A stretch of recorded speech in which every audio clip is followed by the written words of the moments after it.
चलिए ब्रेक के बाद खबरों में आगे बढ़ते हैं और खबर दिल्ली से सामने आ रही है, जहां एक कारोबारी के घर के बाहर फायरिंग की गई है और फायरिंग बम्बिहा गैंग की तरफ से की गई है। तो ये बड़ी जानकारी सामने आ रही है। कारोबारी के घर के बाहर फायरिंग की खबर। बम्बिहा गैंग ने कई राउंड फायरिंग की है। फायरिंग के बाद घर के बाहर पर्ची छोड़कर भी ये जो गैंग है वो भाग निकले हैं। पर्ची में बम्बिहा गैंग के 2 लोगों का नाम शामिल है। हमारे साथ है जतिन। बम्बिहा गैंग ने घर पर कई राउंड फायरिंग की है। आखिर किस तरीके से बिजनेसमैन टारगेट पर था और क्या कुछ जानकारी?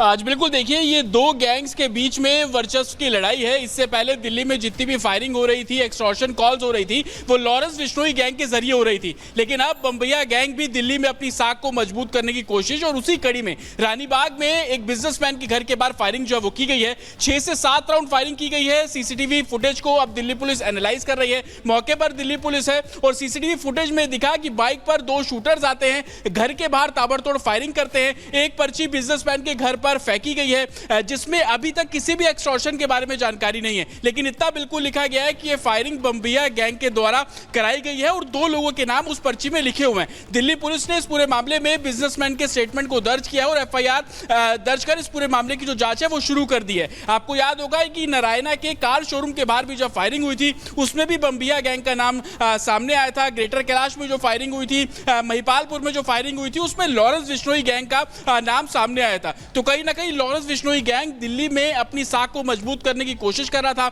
उसी कड़ी में अब बम्बिहा गैंग भी एक्टिव है और लगातार जो वारदातों को अंजाम देने की कवायद वो अब शुरू कर दी है। गैंग एक्टिव हो रहे हैं, लेकिन पुलिस अपना काम कर रही है। आगे देखते हैं 7 मिनट में 70 खबर।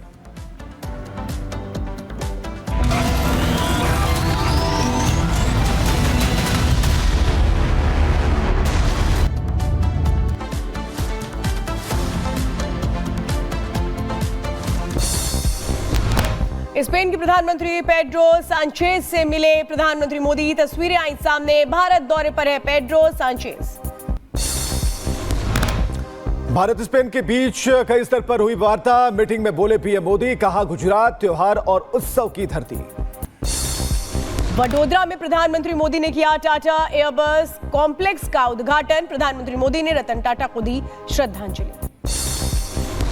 रतन टाटा जी आज अगर हमारे बीच होते तो शायद सर्वाधिक खुशी उनको मिलती, लेकिन उनकी आत्मा जहां भी होगी वो आज प्रसन्नता का अनुभव करते होंगे।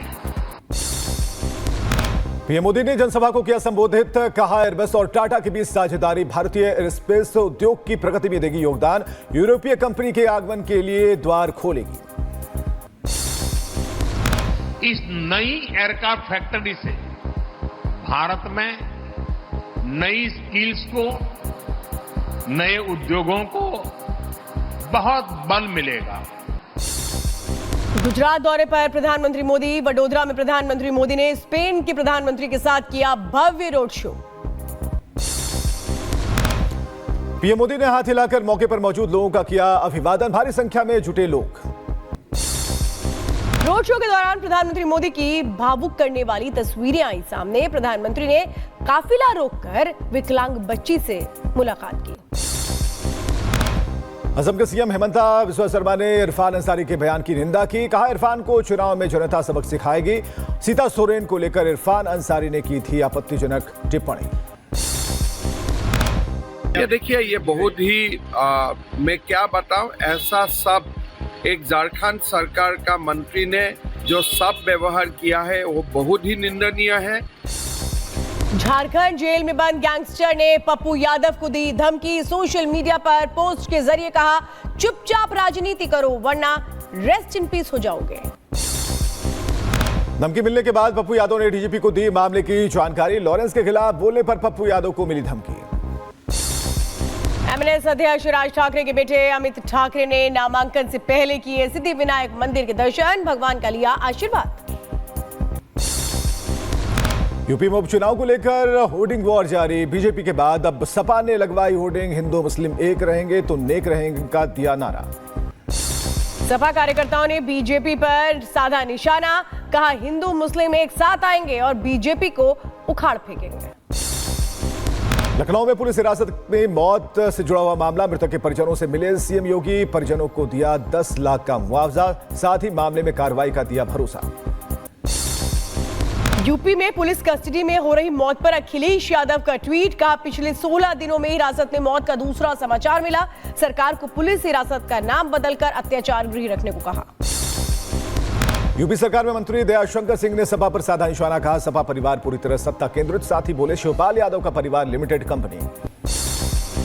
जम्मू कश्मीर के अखनूर में आतंकवादियों और सुरक्षा बलों के बीच मुठभेड़, सेना की गाड़ी पर फायरिंग करने के बाद मुठभेड़ जारी। अखनूर में ऑपरेशन साइट पर भेजा गया अतिरिक्त सुरक्षा बल, राजौरी से अखनूर तक अतिरिक्त बल की तैनाती। सेना के हेलीकॉप्टर को अखनूर में आतंकवाद विरोधी अभियान के लिए भेजा गया, आतंकियों की तलाश में सेना का अभियान जारी। जम्मू कश्मीर के अखनूर में सेना की गाड़ी पर आतंकियों ने चलाई थी गोली, इलाके में सेना का सर्च ऑपरेशन जारी। हमले के पीछे 3 आतंकियों के होने की सूचना, अलर्ट मोड पर सेना, आतंकवादियों के नए समूह के घुसपैठ की संभावना। देश में अगले साल से होगी जनगणना, सूत्रों के हवाले से खबर, साल 2025 से 2026 तक चलेगी जनगणना। बीजेपी विधायक टी राजा का मौलाना के बयान पर पलटवार, कहा वक्फ के नाम पर मंदिरों की जमीन पर आपने कब्जा किया। तो उस मौलाना को मैं कहना चाहूंगा, एक कानून तो बनने दो, कानून में क्या अच्छा होता है क्या बुरा होता है उसके बाद में तुम्हारी प्रतिक्रिया आनी चाहिए। वक्फ बोर्ड को लेकर आचार्य शैलेश तिवारी ने वक्फ बोर्ड को बताया जहर, कहा इसे खत्म करने की जरूरत, वक्फ बोर्ड देश की अखंडता के लिए विष के समान।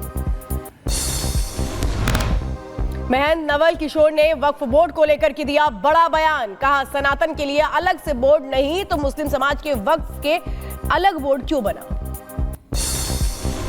वक्फ बोर्ड पर बोले जगदंबिका पाल, कहा सभी स्टेट होल्डर से इस मुद्दे पर चर्चा करने के लिए दिल्ली वक्फ, पंजाब बोर्ड, हरियाणा बोर्ड को बुलाया गया। हमने इसमें दिल्ली वक्फ बोर्ड, पंजाब वक्फ बोर्ड, हरियाणा वक्फ बोर्ड को बुलाया है। हमारी कोशिश है कि देश के सभी स्टेक होल्डर से हम लोग डिस्कशन कर सके। महाराष्ट्र के सतारा में पुलिस ने जब्त किया 10 किलो सोना और 60 किलो सोना, सोने और चांदी की कीमत 8 करोड़ रुपए, नाकाबंदी के दौरान पकड़ा गया करोड़ों का सोना। असम में करोड़ों का व्यापार घोटाला, ट्रेडिंग के नाम पर लोगों से करोड़ों रुपए की ठगी का मामला आया सामने, मामले में 2 आरोपियों को पुलिस ने पकड़ा। कर्नाटक के कोडागू में मिला जला हुआ शव, सूचना के बाद मौके पर पहुंची पुलिस, पूरे मामले में 3 संदिग्ध लोगों को किया गया गिरफ्तार। तिरुपति में एक बार फिर बम की धमकी, इस्कॉन मंदिर को बम से उड़ाने की धमकी, भरा मेल मिला, मौके पर बम स्क्वाड और डॉग स्क्वाड ने किया निरीक्षण। यूपी के अलीगढ़ में एक मंदिर परिसर में मांस मिलने से मचा हड़कंप, सूचना के बाद मौके पर पहुंची पुलिस की टीम, मामले की जांच जारी। यूपी के बदायूं में रिश्वत लेकर लेखपाल ने दिया छात्र का जाति प्रमाण पत्र, रिश्वत में बियर लेते पकड़े गए लेखपाल, वीडियो सोशल मीडिया पर वायरल। यूपी के एटा में आवारा कुत्तों का आतंक, 3 मासूम बच्चों पर किया हमला, स्थानीय लोगों में दहशत। यूपी के हापुड़